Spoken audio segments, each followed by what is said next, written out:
Hello YouTube, this is the rolling review for 777 UltraSeven from the series Ultraman. Now, this one is wonderful. It is the revision, it is the version 2. It is pretty much just the most perfected version of 7 out there compared to his original release back in like 2010. And the figure has actually a ton of accessories. And when I mean a ton, well, he has at least 4 pairs of additional hands. He also comes with the Eye Slugger, an additional one, Ultra Armor, the Wide Shot, and a slash effect for the Eye Slugger. And it's just crazy. He also comes with the generic back piece, so you can properly put an Ultraman on an Ultra Tamashii stage to allow him to fly, or a Trident stage, whichever preferred stage you like to use for Tamashii brand figures. This is personally going to be one of my favorite Ultrax to review, because he is one of my favorite Ultramen of all time. Now let's get down to his points of articulation and the in-depth details of all of his accessories. Now, Ultrax 7, version 2. He has, obviously, the basic body for Tamashii brand Ultrax, and has a lot of better incorporated features now, since it is the version 2 sculpts. As such, you can see there's a lot of better features just presented on him when it comes to articulation, and just also incorporates the back piece to plug in a Tamashii stage and the Ultra Mantle here in the back. Now, the figure has the actual bicep joint on both sides of the arm, and actually has the shoulder joint. Double jointed elbows, and has the basic wrist and hand articulation.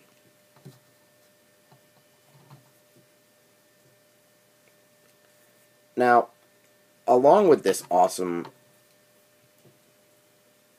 shoulder joint and bicep joint, we have the abs and the waist, which is actually just like Taro, which has like this weird tight joint at the bottom here. So I don't know if that's how they're just making them now, a lot tighter at the abdomen and pelvis, or what. You have the hip, and you have not much in the thigh. The thigh really doesn't swivel that well. It's a little bit jeered. You have double jointed knee,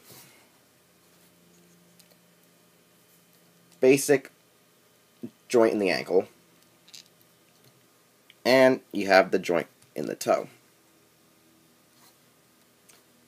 Last but not least, you have the basic head articulation, which actually can rotate back and forth,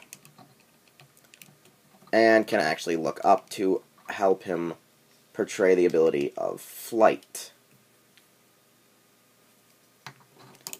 Another cool feature is on his head. The Eye Slugger is removable rather than being a separate head, but it does leave these 2 holes at the top. It's overall a really nice feature and design. Now, his Ultra Armor is nice and plated, and so is his head. They have a very basic generic mold, which is a nice fitting and matching design. His accessories, as stated, are the Wide Shot, an additional piece to the Ultra Armor, and the Eye Slugger.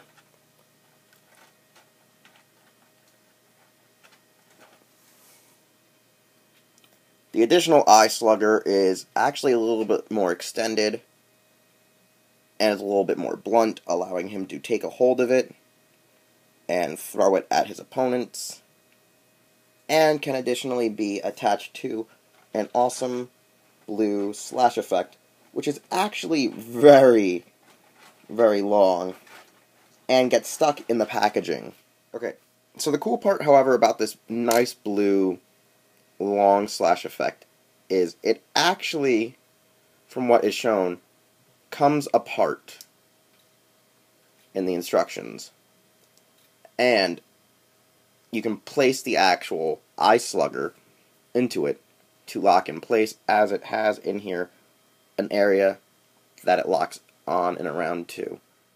Once it's been reapplied, you can actually see it fits in there nice and snug and gives it the full ability to then be shown as a handheld weapon, or when out of the actual shelling, being his thrown edge knife that he uses as a signature weapon. This slash effect is really basic, really awesome, and it's actually hard to really pose the figure without having a Tamashii stage to have him jumping, dashing, or just making him look like he's just coming down and slicing the hell out of his opponent. Whereas, with also another Tamashii stage and a little bit of maybe fishing string, you can actually have it display him throwing it in his signature pose of kneeling down and just chucking it at his opponent. He also has a special additional hand that actually is to hold it when he actually catches the Eye Slugger back on its recoil, since it is a boomerang-typed weapon. Now, for 7 to display his wide shot, his signature Ultraman move, which is now more heavily used in recent years, which is the basic L-shaped blast, it is this beautiful orange and has like this wonderful grain to actually display the full effect of an Ultraman's blast. This orange looks really well done. I really just preferably like this one a lot more than the basic blue, because this looks like pure raw power. I mean, I think of this as just really great features, because it has nice shades of yellow, orange, very reminiscent of how in the early Millennium Saga they decided to make Godzilla's thermonuclear beam orange instead of blue, more like his red spiral beam, because it feels different. It looks nicer. It's more aesthetically pleasing than the basic blue. And with his ultra armor, like Taro has stated several times, it has to come off. And they luckily give you a nice replacement which plugs into his upper torso and in the back of his shoulders, to which they pop off quite easily once you actually get your finger in the right section of his body to just pull out the parts. And it comes off pretty simple, and he's pretty much naked now. This is 7's wide shot, as stated, signature basic L shape with the forearms extended, and it's just more or less his now go-to weapon, his real finisher, unlike his Emerium Ray, which was his original finisher. It was his basic attack shot from the forehead, which was also his color timer. They don't really give you an effect for that, which is kind of crazy. I think the original did in the version 1, and I'm guessing it possibly may be swappable and interchangeable with this one, but would not look aesthetically pleasing since the body mold is a little bit updated and the sculpts of the hands are a little bit more thicker and fatter. You can still do the Emerium Ray, but it will have no real effect. It'll just look like 4 fingers pointing to his forehead. But it still gives you the emphasis on what he's trying to do if you know the character. To which, it's very basic, easy to do, easy to maintain, but would look a lot more pleasing if they included maybe a first round pre-order bonus to give you that wonderful effect. Because even though I love the basic L-shaped blast, he's not really 7 without his Emerium Ray. And as stated, like I said, this is his Emerium Ray, or at least the closest I can get with the arms not either popping off or going in the wrong direction.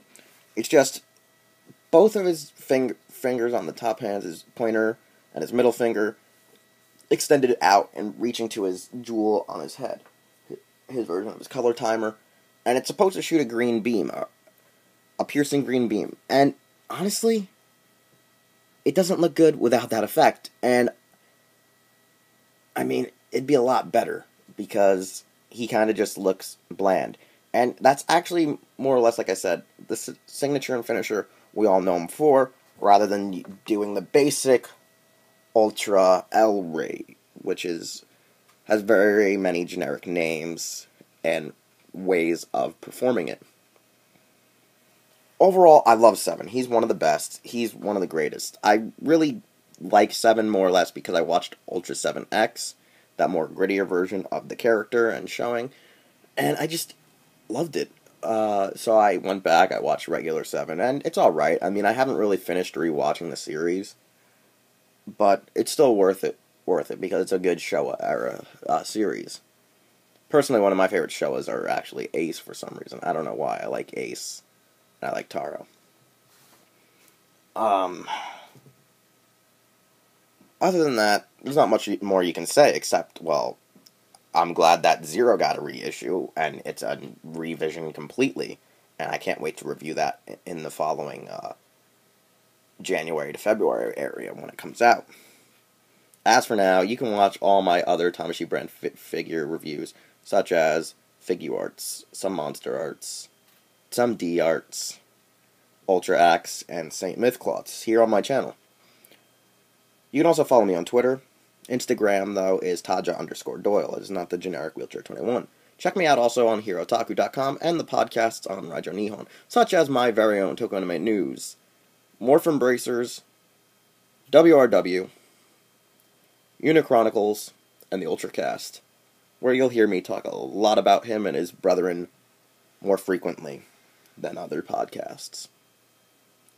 And as for now, this has been the rolling review for Ultra Act Ultra 7. And we'll see you next time, YouTube.